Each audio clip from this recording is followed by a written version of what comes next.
Hey everybody, welcome to TIW Podcast. I'm Eric, and today I watched WWE NXT episode 528, which was broadcast on the USA Network, the full 2 hours, even more than 2 hours, on October 2nd, 2019. And I also just got out of the theater from seeing Ad Astra, starring Brad Pitt and directed by James Gray. I thought the film... I'm going to start with the film. I thought it was pretty good. I liked it, but it didn't captivate me the same way many recent realistic space films have. So I'd say this is like my fourth favorite out of the ones I can remember. Maybe fifth favorite if you count Moon in there. But yeah, I'd say Gravity, Interstellar, and The Martian still top my list of the best science fiction films. Not science fiction, like they are science fiction, but they're realistic science. They're near future science fiction. But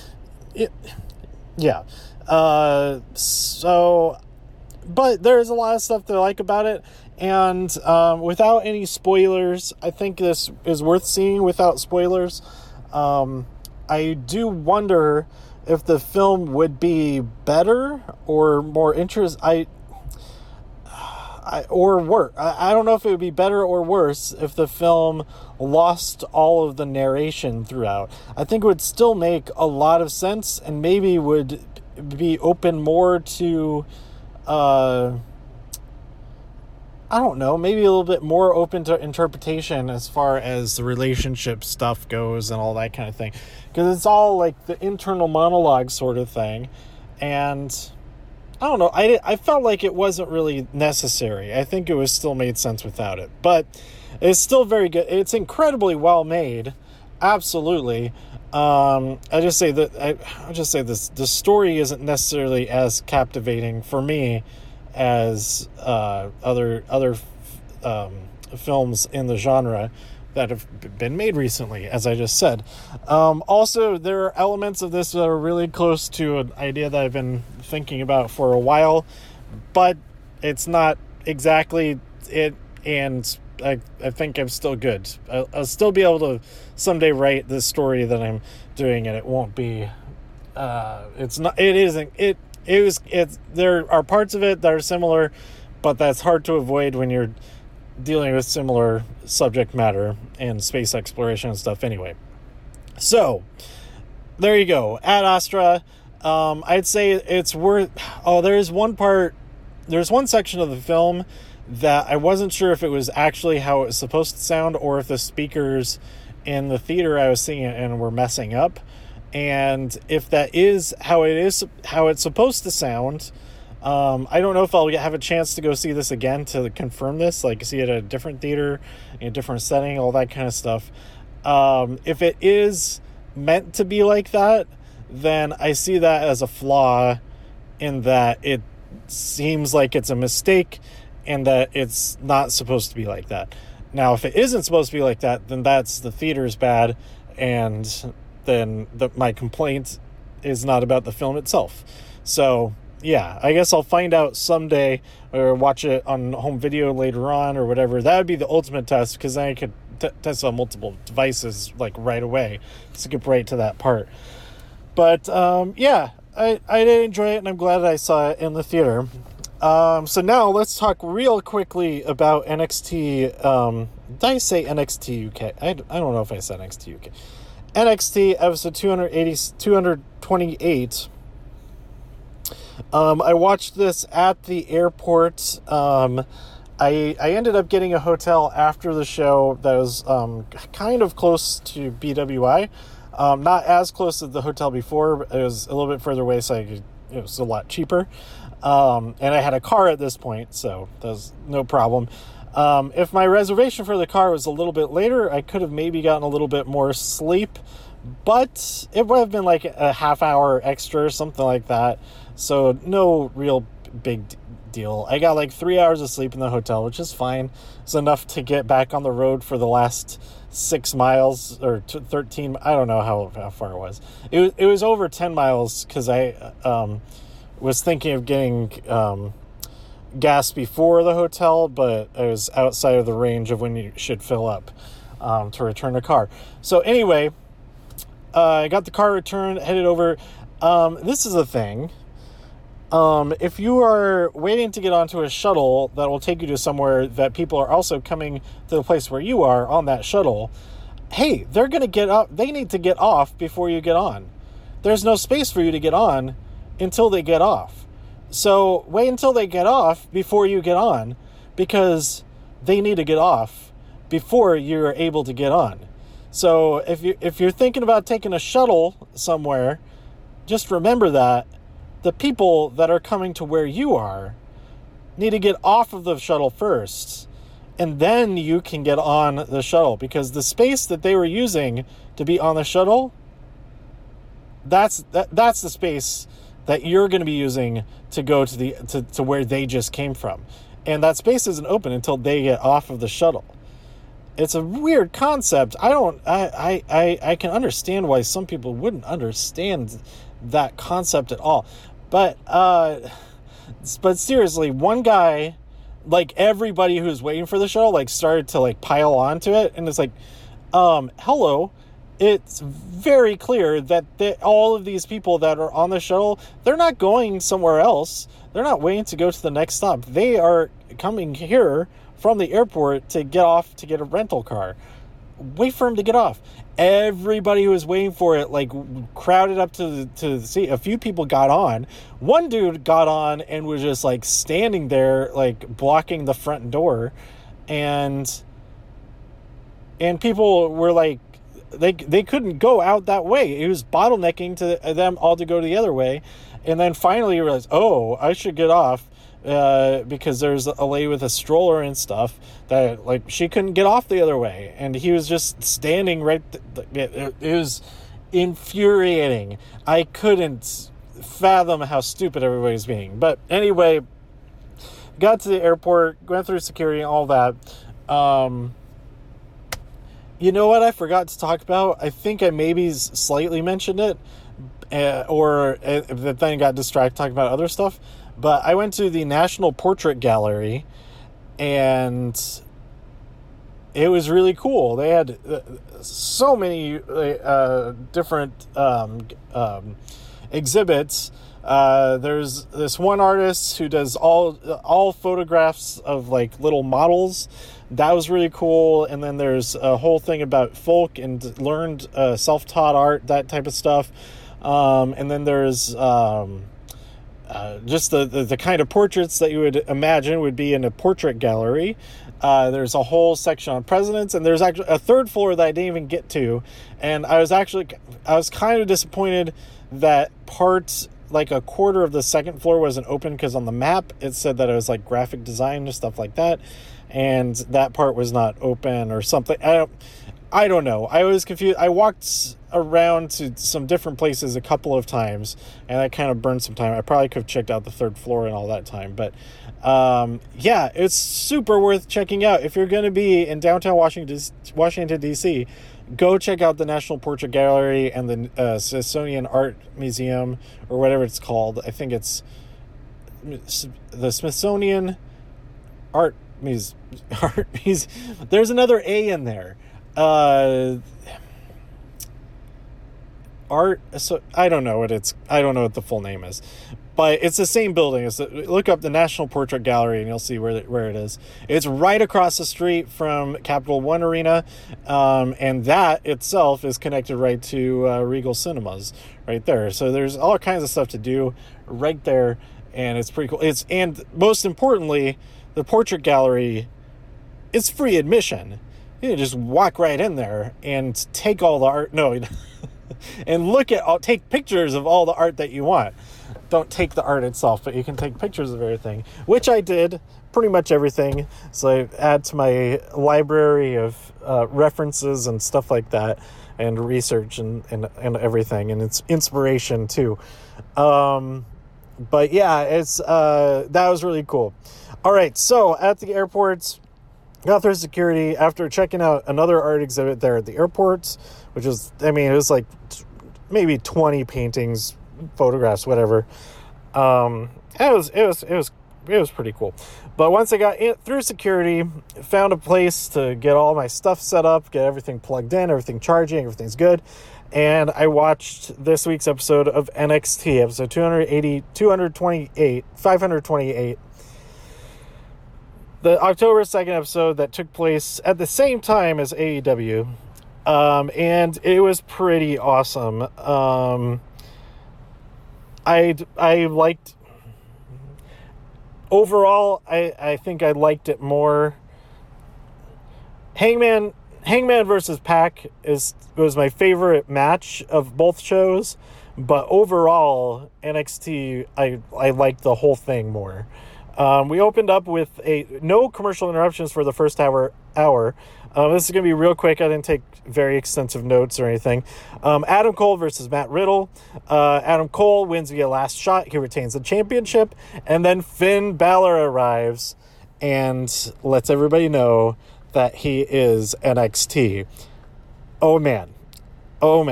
That's going to be pretty great. Is he going to go right for Adam Cole? I mean, he did right now, but he hasn't officially issued a challenge yet, so we'll see. Velveteen Dream says he has eyes for Roderick, even though he's no stranger to taking on many men at a time, or whatever he said, however he said that.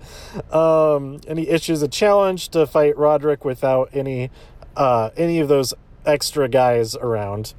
Then we had Io Shirai versus Mia Yim. Io wins that match. I did enjoy that match quite a bit.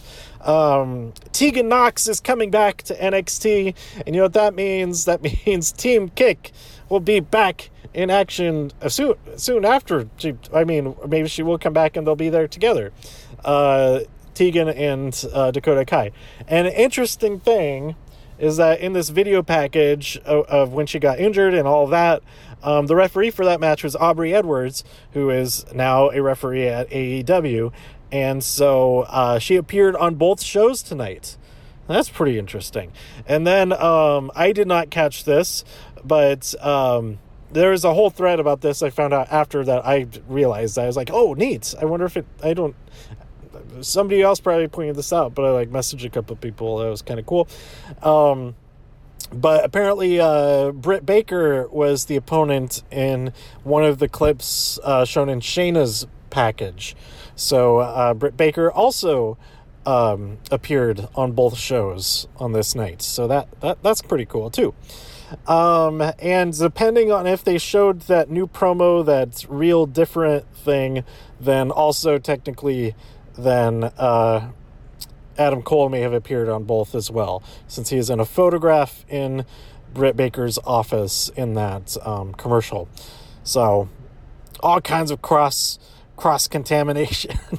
I was gonna say pollination is better. Contamination sounds like a bad thing. Let's see. So then we have Johnny Gargano versus Shane Thorne. Johnny Gargano wins. Shayna Baszler successfully defends against Candice LeRae. I did enjoy that match. I guess I have been comparing this. No, I did the initial comparison. I don't have to compare match to match to match or anything like that. Pete Dunne versus Birch. This was a pleasant surprise. I was not. I think I had heard about this match, but I didn't even put it together until it actually happened. But Pete Dunne wins via the bitter end, and then Damian Priest attacks Dunne afterwards. Also, it was announced that next week on NXT, and also that the Cruiserweight Championship is now the NXT Cruiserweight Championship, but that next week, the, what's it called? The who's a what's it's, the, we will have Drew Gulak versus his next challenger, Lio Rush, the returning Lio Rush for the NXT Cruiserweight Championship. So that will be pretty cool. I'm really looking forward to that match. And then we had the main event, which was pretty epic. It was a solid amount of time. I think at least a half hour total. Ended up taking the show all the way to a quarter after the hour. But Kyle O'Reilly ends up pinning Montez Ford after the high and low combination, which was a result of a Roderick Strong distraction ordeal. So a filthy win by them, but they're still champions. All of the NXT gold still hangs around the waist of the Undisputed Era. But as Adam Cole comes out to celebrate, as he's still there on the ramp, Tommaso Ciampa arrives and stares down Adam Cole. So, lots of eyes on that prize. Will the next match we see be Tommaso Ciampa, or will it be Finn Balor, or will it be both? Will they have to defend it in a triple threat? I don't know, but I'm excited to find out. And that is everything for this episode. So the flight back, kind of a neat thing. As I sat, took a seat near my gate, I saw a couple of guys with WrestleMania shirts on. I was like, oh, that's cool. They came out to see the show last night too, I think. Or, yeah, well, I assumed that they had made the trip out to here and that they were traveling back like I was. But as it turned out, they are from Baltimore area, and that they were making their way to LA. That was their visit to go out and go to see SmackDown and Hell in a Cell, as I was planning to do. And as it turned out, they were in the two seats next to me.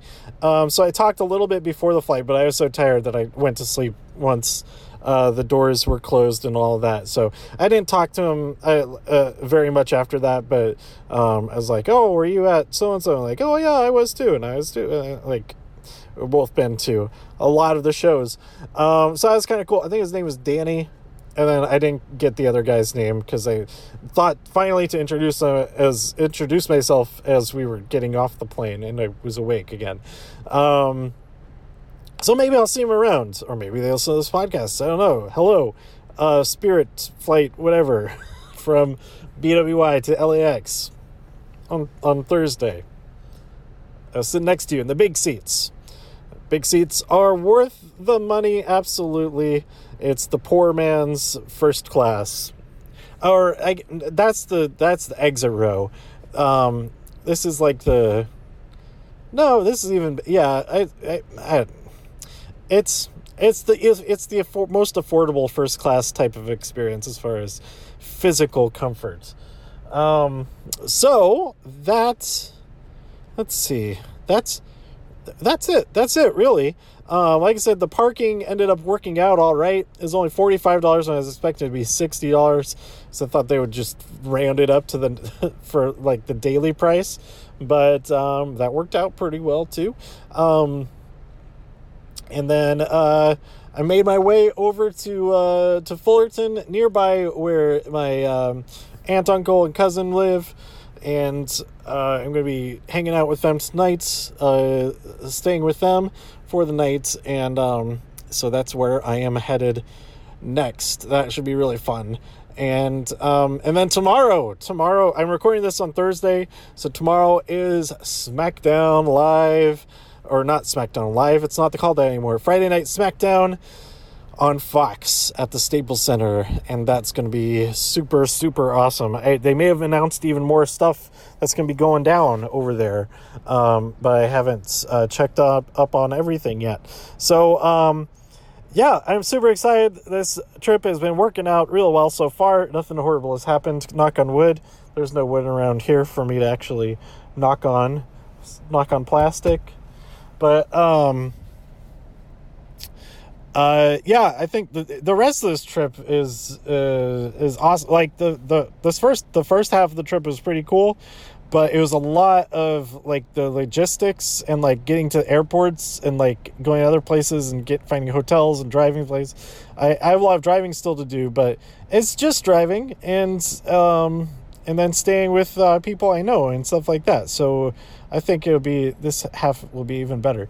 This thing in the person's window, like across from me, it looks like a giant ant that's like escaping out of the back of their car, and it might actually be like an emblem of that. I don't know, or it might be I can't tell what it is, but their decal on their back window, it looks like an ant head popping out, and it keeps kind of like making me nervous.